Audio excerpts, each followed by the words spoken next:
ایک صحابی رسول صلی اللہ علیہ وسلم ہیں جن کا نام حضرت جلیبیب رضی اللہ عنہ ہے۔ ان کی شادی کا واقعہ آپ حضرات کے سامنے پیش خدمت ہے۔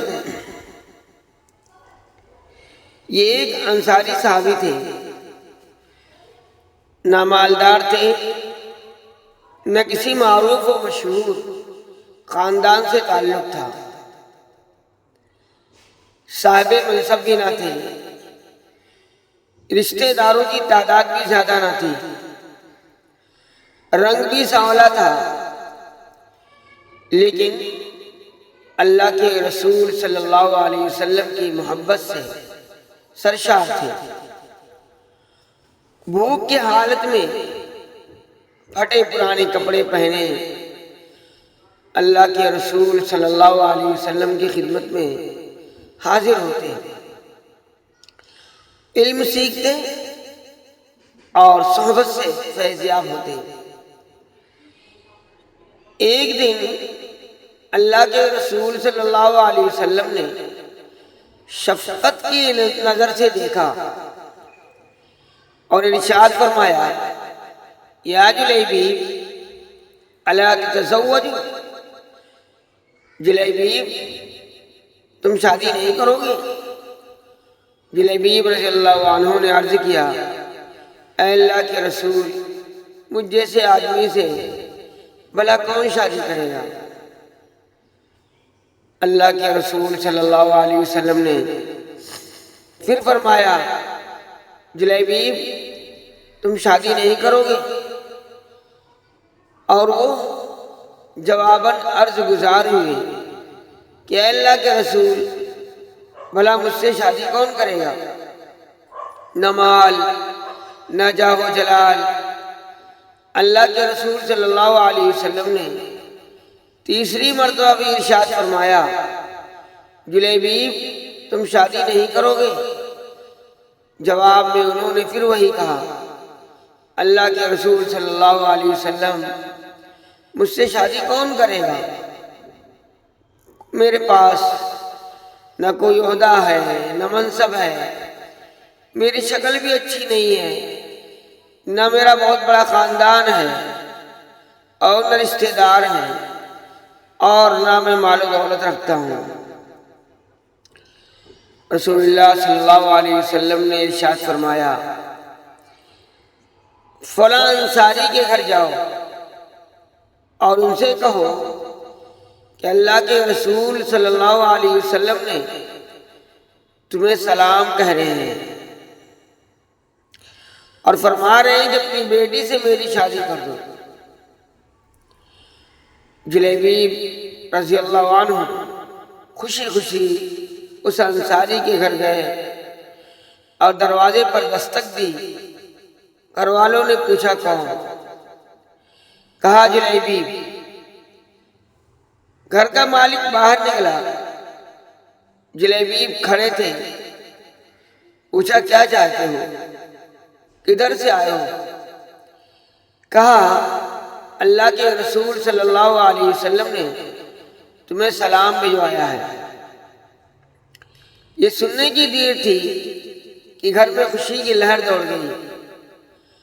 اللہ کے رسول صلی اللہ علیہ وسلم نے ہمیں سلام کا پیغام بھجوایا ہے، اور یہ تو بہت ہی خوش بختی کا مقام ہے کہ ہمیں اللہ کے رسول نے سلام کہلا بھیجا ہے۔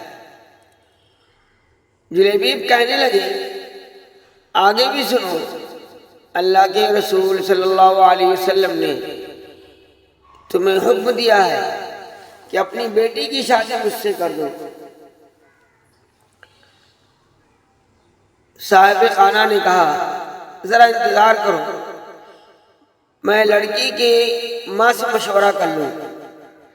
اندر جا کر لڑکی کی ماں کو پیغام پہنچایا اور مشورہ پوچھا۔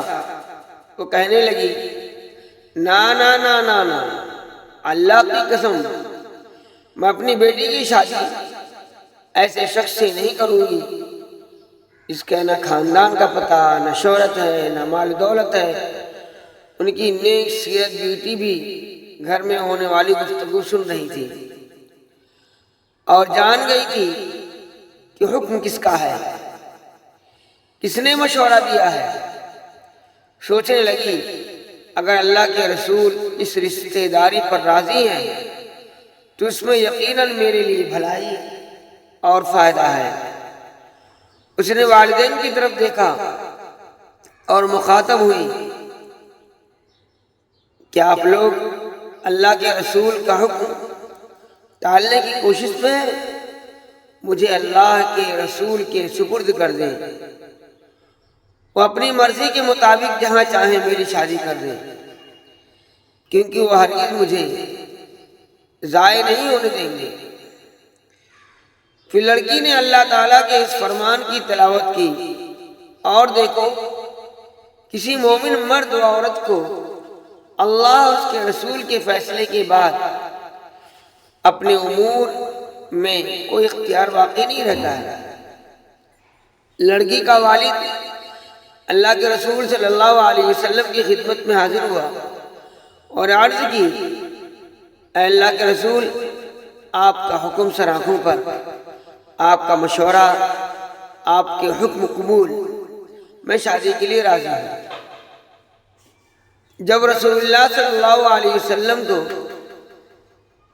اس لڑکی کے پاکیزہ جواب کی خبر ہوئی تو آپ نے اس کے حق میں یہ دعا فرمائی، اللہم صب الخیر علیہا صبا ولا تجعل عیشہا قدا۔ اے اللہ اس بچی پر خیر اور بھلائی کے دروازے کھول دے اور اس کی زندگی کو مشقت و پریشانی سے دور رکھ۔ پھر جلیبیب کے ساتھ ان کی شادی ہو گئی۔ مدینہ منورہ میں ایک اور گھرانہ آباد ہو گیا جس کی بنیاد تقوی اور پرہیزگاری پر تھی، جس کی چھت مسکنت اور محتاجی تھی، جس کی آرائش و زیبائش تکبیر و تحلیل اور تسبیح و تحمید پر تھی۔ اس مبارک جوڑے کی راحت نماز اور دل کا اطمینان تب تھی۔ دوپہروں کے نفلی روزوں میں تھا۔ رسول اکرم صلی اللہ علیہ وسلم کی دعا کی برکت سے یہ شادی خانہ آبادی بڑی ہی برکت والی ثابت ہوئی۔ تھوڑے ہی عرصے میں ان کی مالی حالات اس قدر اچھے ہو گئے کہ راوی کا بیان ہے، فَكَانَتْ مِنْ أَكْثَرِ النَّاسِ نَفَقَهُ وَمَالًا۔ انصاری گھرانوں کی عورتوں میں سب سے خرچیلا گھرانہ اسی لڑکی کا تھا۔ ایک جنگ میں اللہ تعالیٰ نے مسلمانوں کو فتح نصیب فرمائی۔ رسول اکرم صلی اللہ علیہ وسلم نے اپنے صحابہ کرام سے دریافت فرمایا، هل تفقدون من احد؟ دیکھو تمہارا کوئی ساتھی بچھڑ تو نہیں گیا؟ مطلب یہ تھا کہ کون کون شہید ہو گیا ہے؟ صحابہ نے عرض کیا، ہاں فلاں فلاں حضرات موجود نہیں ہیں۔ پھر ارشاد ہوا، هل تفقدون من احد؟ کیا تم کسی اور کو گم نہیں پاتے ہو؟ صحابہ نے عرض کیا، نہیں۔ آپ نے فرمایا، لیکن مجھے جلیبیب نظر نہیں آ رہا ہے، اس کو تلاش کرو۔ چنانچہ ان کو میدان جنگ میں تلاش کیا گیا۔ وہ منظر بڑا عجیب تھا۔ میدان جنگ میں ان کے ارد گرد 7 کافروں کی لاشیں تھیں، گویا وہ ان 7 سے لڑتے رہے اور پھر 7 کو جہنم رسید کر کے شہید ہوئے۔ اللہ کے رسول کو خبر دی گئی، رؤوف رحیم۔ پیغمبر علیہ السلام تشریف لائے، اپنے پیارے ساتھی کی لاش کے پاس کھڑے ہوئے، منظر کو دیکھا، پھر فرمایا، قتل 7 ثم قتلوه ھذا منی وانا منہ، ھذا منی وانا منہ۔ اس نے 7 کافروں کو قتل کیا، پھر دشمنوں نے اسے قتل کر دیا، یہ مجھ سے ہے اور میں اس سے ہوں۔